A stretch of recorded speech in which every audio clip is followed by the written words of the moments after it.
How's it going, everybody? This is Dailies to Downloads. My name is Chad. With me is Eric, and we are going to talk about some current news this week, and specifically some of the recent Oscar telecast news. And obviously, the Oscars will be held on April 25th of this year, a lot later than usual. And news is coming out all the time. Specifically this week, Questlove was announced as the musical director, and I think that's a cool choice. I that should be fun to see him I'm trying to think kind of of play that role.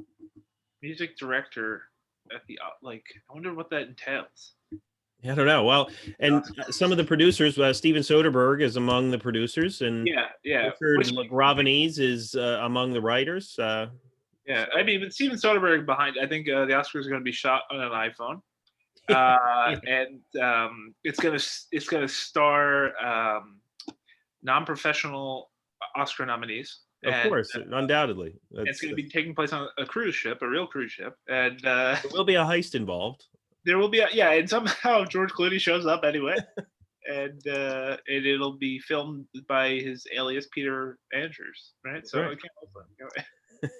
So the big news this week is that the Oscars will not be doing any Zoom acceptance speeches, and this has caused a bit of a divisive reaction. So that is basically what we have. So I don't know.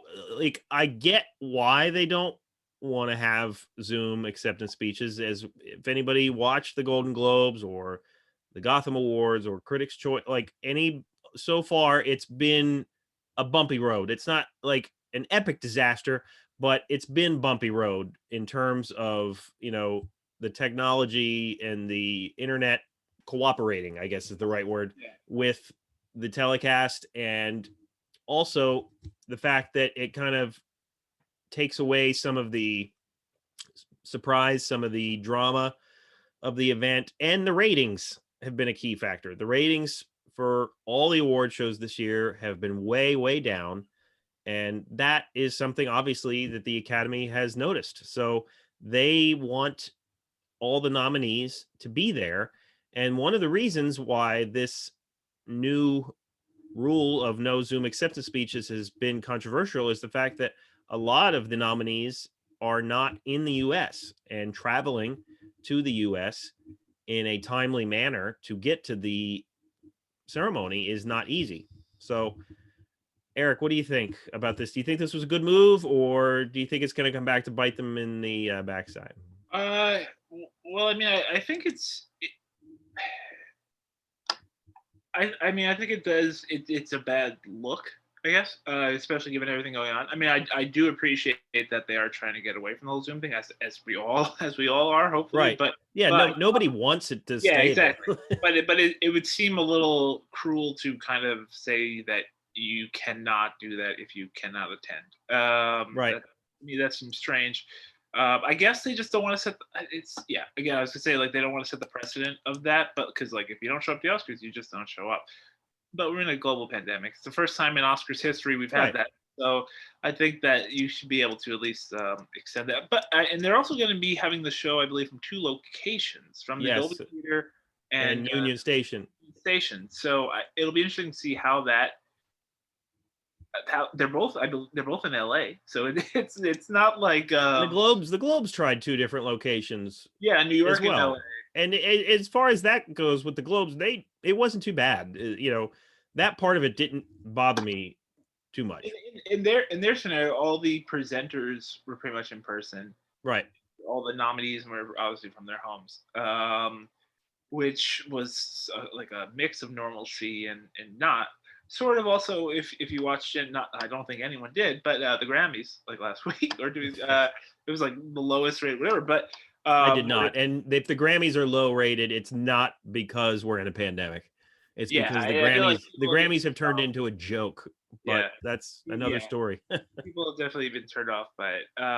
But I just felt like they did obviously live performances in a theater, and they Right. had the nominees there at tables, and some of the nominees were sitting on the stage while performances were going on to kind of give Who the hell know? It was really weird watching like Haim as Billie Eilish was just sitting bored in the behind them, and Trevor Noah was like jamming out. It was strange. Now I wish I would have seen at least I'll send a you the few clip. I'll minutes. send you the clip. They had like other artists sitting on stage to just make it seem like there was an audience to rock out with them, but some didn't want to do that. But they're on camera, Right. so, yeah. And then there were people sitting at tables, kind of like the Globes, for their nominated categories, and would Right. come, blah blah blah. But yeah, no, I think that they are also flirting with the idea of having some of the winners get the award beforehand, but that also poses some issues because then it kind of takes away from the surprise factor and the drama of the moment. And not to mention, if somebody's getting an award beforehand, you have to worry about leaks and spoilers. And So they would be told that they've won, I but don't, that hasn't been confirmed yet. Like that, but I know that I guess there are meetings. They're going to have some meetings coming up here to kind of iron out some of these details. But from what I've read, they are flirting with the idea of having some of the winners get the award beforehand. yeah, there's Because, no way they'll be able to keep that a secret. There's no way. right, exactly. No, exactly. Nobody, yeah, they're not going to keep that a secret. And, Chloe Zhao and Carrie Mulligan and Emerald Fennell, like they are not in the US right now. So like it's not easy for some of these people to get there. And like I echo what you were saying as far as nobody likes the Zoom approach. Like nobody wants it to stay that way. You won't have people saying the Oscars from now on need to be Zoom acceptance. Like, Yeah. but we are still in a pandemic. Saying I like this better actually. Yeah. I should all do Zooms going forward. No one else, like anyone's going with that. It's like we are in a pandemic, and you kind of have to show that you're willing to roll with the punches and think of safety first. And I feel like this is clearly a case of them saying, "Well, we don't need to do this. Yeah. We want our nominees to do it our way," which is kind of a little snooty. But what do you think? And I wonder what you mentioned the international side of things, like for the BAFTA awards. Obviously, those take place in England, and a Right. lot of American nominees. I imagine they're going to be doing a Zoom thing. I mean, it have Right. to. You're not going to travel there. Right. And you mentioned the UK. The UK has a travel ban, and if you do travel during this ban and it's not for a good reason, then there'll be a fine instituted. And the fine is not a big deal probably for some celebrities. It's like I think between $8,000 and $9,000. But still, I mean, these are like, is that really the kind of attitude that the Academy wants to put forth? Like, Yeah. we want you to travel here, and too bad if it's tough, you know. Yeah. I mean, that's. I mean, I would really question my allegiance to whatever country I live in if they don't think me getting nominated for a BAFTA is a big deal. I'm like, damn it, this should qualify for good enough reason to travel. Best first screenplay. I feel like I should be allowed to go there for this, and I'm not paying that $9,000. What if you're like one of 10 people who got nominated for an Oscar for visual effects? And Well, like, then for visual, all 8 people, all 9 people are going except me, and this is a good reason for me to be there. Yeah. I mean, look, for visual effects, I'm sure it was a $500 movie. Maybe you could pony up $10,000 for the fine or whatever. Or the science awards, the science and CGI awards that take place beforehand. Yeah, And like the people in the UK aren't allowed to travel, and they give the reason that they're nominated for one of these technical Oscars, and they're like, well, that's not a good enough reason. Nobody watches that anyway. yeah, exactly. Yeah, it does. Like I was thinking to other more like not more serious, but more governmental decisions where you'll find out like when what was Last Man in Aleppo, the documentary that was nominated for an Oscar, I think, like 2 years ago, due to like the Trump travel ban. Was it Syrian? I don't think the filmmakers could come over to the U.S., which was, I mean, that's a very different scenario, and I don't know what they would have allowed in that case. Had they won, they didn't win, but had they won, would they not? I guess they wouldn't just not have been able to giving a speech because Right. we didn't really have Zoom as a normal thing back then, or it wasn't accepted as such. Yeah, Uh, and so it's also I forgot to mention. By the way, I was wrong about the cost. It's between $6,000 and $7,000 a fine if you oh, I'm fly. doing it. If I'm doing you know, it. I mean, but anyway, how many just times am I gonna get nominated for a BAFTA? You know, I gotta. but it's also worth noting that the people that are nominated are responsible for their own travel and accommodations to the Oscars. And also some of these people are on sets, which, right now are called, or, we're kind of referred to as COVID bubble sets. Mhm. So, like, if it's anything like the job I'm at, if you travel, then you have to quarantine when you come back. And if you do something like that on a movie set, obviously that affects the production schedule. Yeah. So there's a lot more facets to this than people might think. Other than just, oh, all these people should be able to hop on a plane. It's not that simple. It also just makes like in this day and age too. I feel like if someone wins an Oscar and can't be there, and they don't allow them to give a speech, upload it to social media. I mean, it sucks that you would have to do this, but it's not like if you win an Oscar, you can get your voice out there. You know, if Right. whether they allow it or not, I'm still going to give a speech and put it online or to the Hollywood Reporter, Variety. Somehow, I'm giving a speech. You know, either going to let me do it their way on the telecast or not. I Right. feel like the Academy always remember 2 years ago where I feel like the Academy announces like these drastic changes, and then they hear the public opinion and then go, oh, you know what, we decided not to do it. Like was like 2 years ago when they're like, we are going to have certain awards given during the commercial breaks, Yeah. cinematography, and people are like, what the hell, are you crazy? The cinematography is how you gonna have like these things, and then they got so much backlash that they reversed the decision.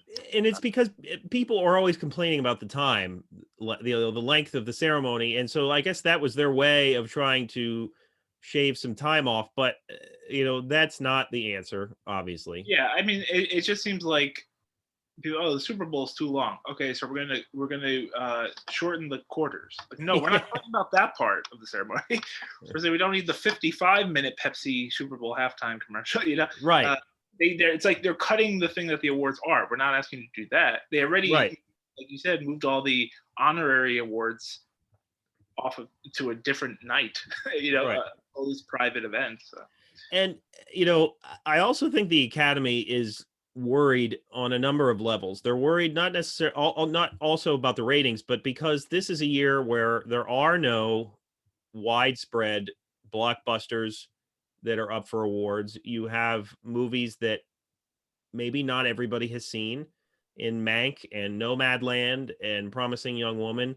So they're worried, and rightfully so, that people who haven't seen these movies aren't going to want to watch. And on top of that, you got to look at the fact that it is at the end of April when it's starting to get warm. So, what part of people are going to not check into the Oscars simply because it's way past when they would care about it? Do you know what I mean? Yeah, Like, I mean, there are people like you and me are going to check it out no matter yeah, what. But what portion of casual viewers out there are going to be like, well, it's the end of April. It's getting warmer now. I could give a crap about, yeah. you know, I always feel like every year, the day after the Oscars, there's talk of like, oh, worst rated, worst, least viewed telecast about, and I'm always like, one, I think that becomes a bigger story than it needs to, right. um, just because the Academy is, and also what's important for this year is that finally their friggin' the museum is opening in Right. LA.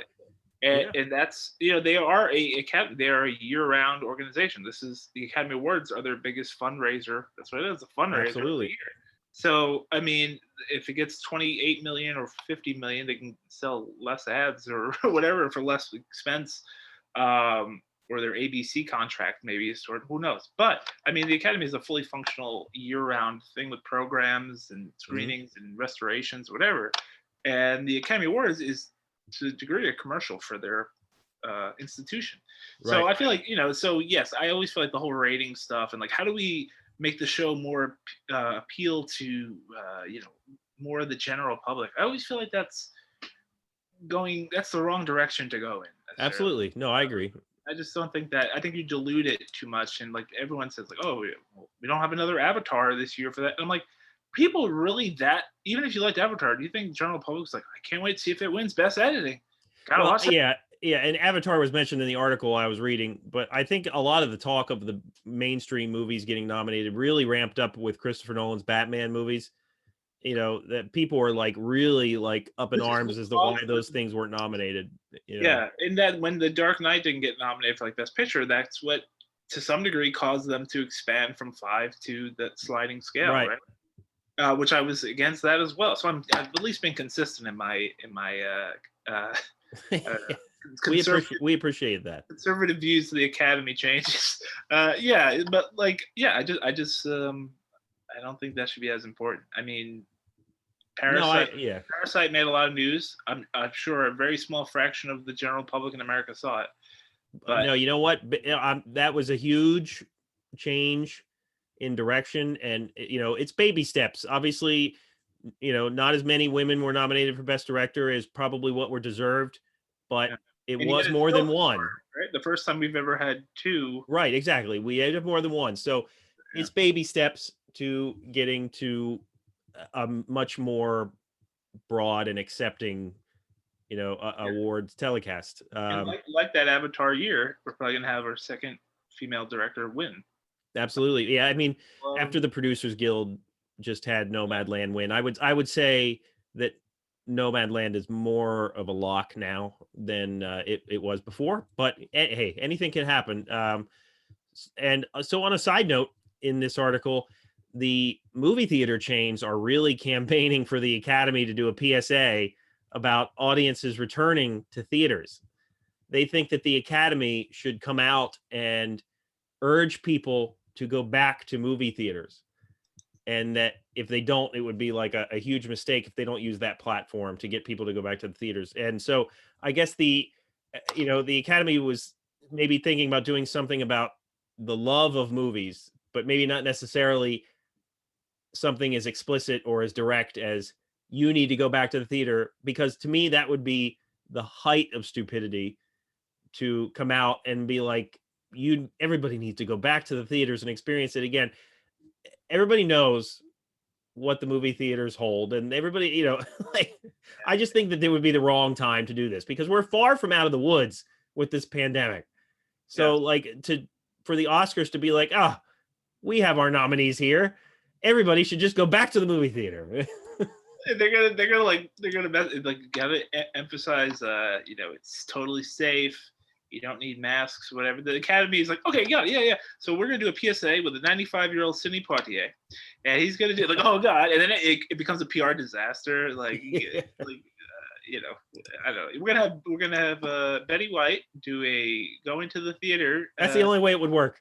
The only way it work. We need a 99-year-old to do this, and then I feel safe. That's the only way I will feel safe. It's also funny that they just announced today that as of April 15th, California residents ages 16 and up are vaccine eligible.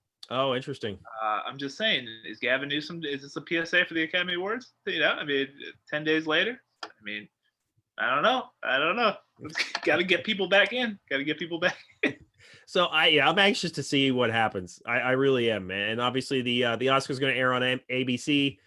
And I'm anxious to see how this telecast comes off. I hope, in a weird way, I hope that the people are there to enjoy their moment. But at the same time, I don't want people to risk their health to do it, if that makes any sense. Yeah, and also I thought you were going to say earlier, but when you said a lot of the nominees this year are not in America, I thought you were maybe going to go the route of a lot of the nominees this year are not like young. They're somewhat elderly. Oh, like you don't want to put anybody at potential risk or whatever. Yeah, I mean, can you imagine if the Oscars used Betty White for their PSA and then something happened to her? Oh man. I mean, Anthony Hopkins, don't do it, man.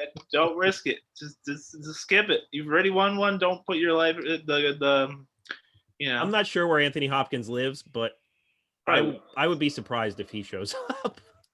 Yeah, the grandmother Minari is like 75 ish. She's another one that's not in the U.S. Yeah, exactly. Yeah, Right. and so don't risk it. Right. Yeah, I mean, But it's like in the case of somebody like that, it's like it's obviously a shame. And we anybody who's seen the movie and thinks that she has a chance, which she definitely does, it's a shame because this is probably the only time she's going to be nominated, yeah, yeah. and I mean, she might not be there for it. So thinking now, like if we had a pandemic in a different year, like imagine like Emmanuel Riva from More. They're like, sorry, not gonna risk it, man. She's like 90. She's got about a year left at best. We're not gonna do this. Meanwhile, June Squibb is still going. She's still going. It's like we just don't know. I hope somebody, because they're going to be spread out, I assume. And like I hope somebody still gets lost going up there like that. from the crowd to the stage. Yeah, everybody's spaced out and there's no one there. But also, if some of the show is still going to be in the Dolby Theater is gigantic. It's enormous. Yeah. It's going to look weird. It's going to look like the early days of WWE with no audience. Yeah. If you're going to have 10 people in the Dolby Theater, in the balcony, they have them all the way up. They have 3 miles up in the sky. Hey, if anybody can do it, Steven Soderbergh can. Yeah, that's true. He did pull off calming robbing Las Vegas or whatever the hell he did. Right. Yeah, I'll be excited. I think it is the right call, at least for them to have pushed back the awards as far back as they possibly could, even though it feels weird, but it does seem we are in a better health. I mean, it's obviously the more people getting vaccinated every day, the better off we all are. If they would have stuck to the February broadcast, we wouldn't have been able to have any in person. Right. No, exactly. Yeah, they would not have been able to pull some of the moves that they're doing now. Yeah. So we will see what happens. Let us know what you think about this news. And for Eric, my name is Chad. Please check out my other show, The Nitty Gritty. Please subscribe to our channel, and we will see you next week.